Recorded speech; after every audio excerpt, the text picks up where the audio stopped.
चौथ की कहानी। एक साहूकार के एक बेटा बहू थे। बहू पीहर जाती, तब उसके पिता पूछते कि क्या खाकर आई है। बेटी बोलती, पिताजी बासी सूखी खाकर आई हूँ। एक दिन साहूकार का बेटा अपने ससुर से मिलने गया तो ससुर ने पूछा, बेटा मेरी बेटी को बासी सूखी क्यों देते हो। उसने जाकर अपनी माँ को कहा। माँ बोली, मैं तो उसको गरम खाना देती हूँ, तू कल ही देख लेना। उसने देखा तो गरम ही खा रही थी। एक दिन फिर उसके पिता ने पूछा, बेटी क्या खाकर आई है। बेटी बोली, पिताजी सूखी बासी खाकर आई हूँ। तो उसके पति बोला, तू झूठ क्यों बोलती है। जब वह बोली ना तुम कमाते हो ना आपके पिताजी कमाते हैं, तो वह बासी सूखी ही हुई ना। ये सुनकर उसका पति कमाने के लिए निकल गया। उसके इतना धन कमाया कि वह वहीं रहने लग गया। एक दिन साहूकार की बहू पड़ोसन से आग लेने गई तो सब औरतें चौथ की कहानी सुन रही थी। वो बोली, आप सब ये क्या कर रही हो। तब वे बोले, हम चौथ की कहानी सुन रहे हैं। इसके सुनने से अन्न धन होता है, बेटे पोते होते हैं। 12 वर्ष से बिछुड़ा पति घर लौटकर आता है।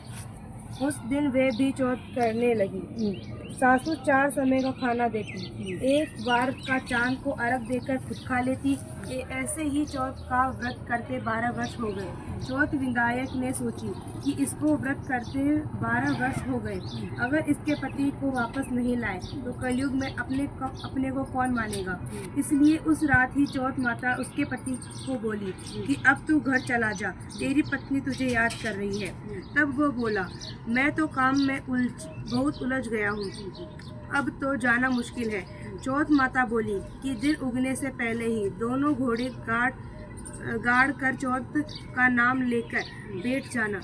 देने वाले दे जाएंगे और लेने वाले ले जाएंगे। उसने वैसा ही किया। देने वाले दे गए और लेने वाले ले गए। घर आने लगा तो एक बूढ़ा सांप दुख से जलने के लिए जा रहा था। उसने उसे चिचकार दिया। सांप बोला, तूने मुझे क्यों चिचकारा, अब मैं तुझे खाऊंगा। वो बोला, खा लेना, तू मुझे मेरी माँ से मिल आने दे, फिर खा लेना। सांप बोला कि कैसे विश्वास करूं, तू तो छत पर जाकर सो जाएगा। वो बोला, सीढ़ियाँ चढ़कर आ जाना।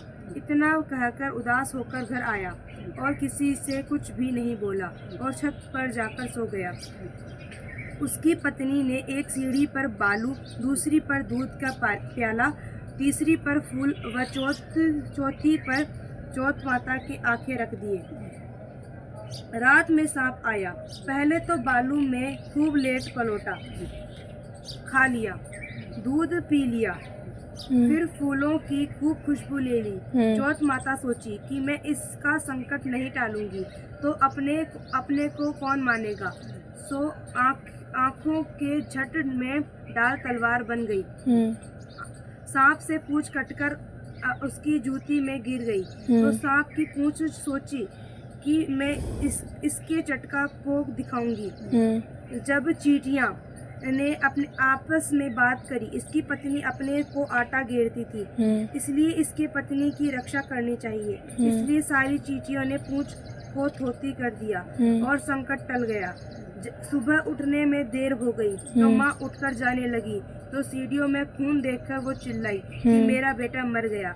ऊपर जाकर देखा तो बेटा सो रहा था। बेटे ने आकर पूछा, मेरे लिए कोई धर्म पुण्य करती थी क्या। तो माँ बोली, मैं तो नहीं करती थी। जब उसने अपनी पत्नी से पूछा तो वो बोली, मैंने किया था, मैं 12 महीने की चौथ करती थी। सासू बोली, पर मैं तो तुझे 4 समय का खाना देती थी। बहू बोली, मैं एक समय का ब्राह्मण को देती थी, उसने हाँ कर दी। एक समय का गाय को देती थी, वह हुकारा भर दियो। एक समय का गड्ढे में गाड़ देती थी, खोद कर देखी, सोने की रोटियां का ढेर लग रहा था। एक समय का अर्घ देकर खा लेती थी।